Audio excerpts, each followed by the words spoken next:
Is coffee good or bad for us? Hey everybody, it's Jason Blaha here. I thought I would chat with you guys and gals a little bit about this today. Always an interesting question because again, always a topic of a bit of controversy, a little bit of stuff back and forth. Some people say yes, some people say no.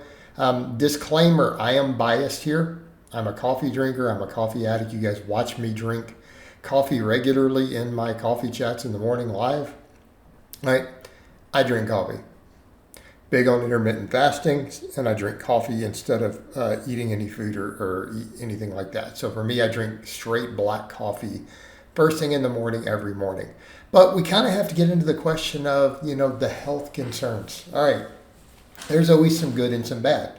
All right, so we'll discuss kind of the bad a little bit potentially first, and then we'll go into kind of what the data shows for the health benefits. Like everything else, there's mixed stuff, right? There is very, very, very few things out there that are completely good or completely bad for us, right? I mean, we could argue with honey that it has some antioxidants in it, so it's healthy, but it's also full of ridiculous amounts of refined fructose, so it's also bad for us, right? So this is what we mean, needing to understand these things in a balance and looking at, okay, how does this fit into my life for overall health, right? Because we can do this with almost every food or whatever's out there. All right, so the biggest concerns, people with certain cardiac issues, extremely high blood pressure, certain cardiac problems. Like I've brought this up before, so people say, but a bunch of these cardiac problems are slightly improved. That's true. So if you have any sort of serious heart condition or high blood pressure, I'm going to say you should probably consult your medical doctor. Right? Because they'll tell you, hey, how much caffeine is appropriate? Is caffeine a problem for my condition? Can I have coffee? Do I need to drink decaf? This is what you need to be asking. This one, if you have any form of heart condition or really high blood pressure, simply ask your doctor. Your doctor is going to know enough about your condition to know if coffee is a problem in general, or if caffeinated is fine, or only decaf or whatever. Your medical doctor will be able to help you on this. This one is very straightforward. Talk to them. Now, that being said, there are also some cardiac issues to where a moderate amount of coffee may be beneficial because there's polyphenols and things in there. Okay, there are antioxidants and polyphenols in coffee that may help certain cardiac issues. And we also know the blood sugar side. Right, that's a huge benefit. So again, we'll talk a little bit more about that further in. So again, some cardiac issues, depending upon the specific thing, may be slightly helped. So again, this is where if you have any sort of cardiovascular disease or problem, maybe defer to your medical doctor. Okay. And they may have you talk to a registered dietitian and find out what's going on for you with your specific situation. All right, mental health issues. There are certain types of anxiety that can be exacerbated. Okay, there are certain types of anxiety, certain types of PTSD and stuff in theory that can be exacerbated by it. Because again, the racing heart rate, the stimulants, all of these things, something that you have to look at. Okay. On the other hand, there's some data out there that shows, guess what? Coffee may reduce some of these things. It may help with certain types of depression slightly. It may help with certain types of anxiety disorders. So we run into a really mixed bag here, don't we? For some conditions, it can make it worse. Again, because the stimulant. Right, the stimulant end. The other health benefits are good, and some of them may help with some of this. The problem becomes, is your mental health issue exacerbated by stimulants in a negative manner? And if so, coffee could be a problem. So again, talk to a psychiatrist. Right, so if you've been diagnosed with some of these things, maybe your psychiatrist will be of help, and they will know if it's problematic for your specific type of anxiety disorder.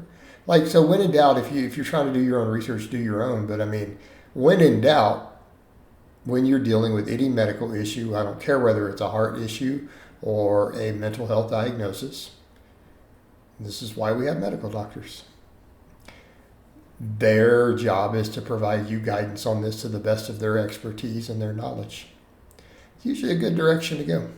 It's not saying every time you're going to get the best answer from your doctor, but I mean, realistically, they're pretty smart. They know a lot about the human body and medical conditions they happen to specialize in. Not saying all doctors know about every condition. A cardiologist probably knows a lot about the heart. A psychiatrist probably knows a lot about mental health. Just throwing it out there, kind of what they did for 8 years in school. And they probably have a practice where they work with people. All right, positive benefits. Diabetes, blood sugar control, appetite, potential fat loss. Coffee's great. Coffee's great. All right, there have been studies showing coffee can improve insulin sensitivity. Okay, this is good news if you're worried about diabetes. All right, now we get into the big kicker. Worried about diabetes. All right, certain types of cancers, again, insulin sensitivity is a good thing. It improves these things, helps with glucose disposal. The downside on that, though, just an FYI on cancer, paper filters. Do not use like the French press to where you just put the hot water in. I used to do that for years and I saw the data. It has a significant increase in risk of like bowel cancer, possibly stomach cancers, definitely bowel cancer, because there are certain carcinogens in the coffee that if they don't get filtered out, maybe in high amounts, but the paper filter removes them to a safe level. Lo and behold, a little bit of filtration goes a long way because there are some carcinogens there, but they're not automatically in the coffee. The paper filter literally takes them to a safe level. Just that paper filter. So something to think about with that. Okay, but again, that's about how you prepare it, not necessarily by drinking coffee. So that's kind of an interesting one. But yeah, the glucose disposal, the improved insulin sensitivity, this is a big win. Potential ergogenic for fat loss. Yep. There's definitely been data over the years showing that the stimulants in coffee can help you burn fat. Kind of come over, especially for people like me who drink it all when we're fasted. There's definitely a little bit of fat burning. All right. So you have a stimulant fat burning effect with a substance that improves insulin sensitivity and glucose disposal slightly. See where I'm about to go? Isn't the latter also something we think about for fat loss? Oh man, anything that helps with insulin sensitivity tends to help a little bit with body composition and fat loss. It has a stimulant effect that can help with fat loss a little bit. This is a little bit of a boost. Coffee falls into the area of being a legitimate mild fat burner. All right, this is also a benefit. So this is kind of how you balance it all out, guys. All right, guys, but that's really all I have to say on that today. I hope it's been informative, and I'll talk to you guys and gals next time.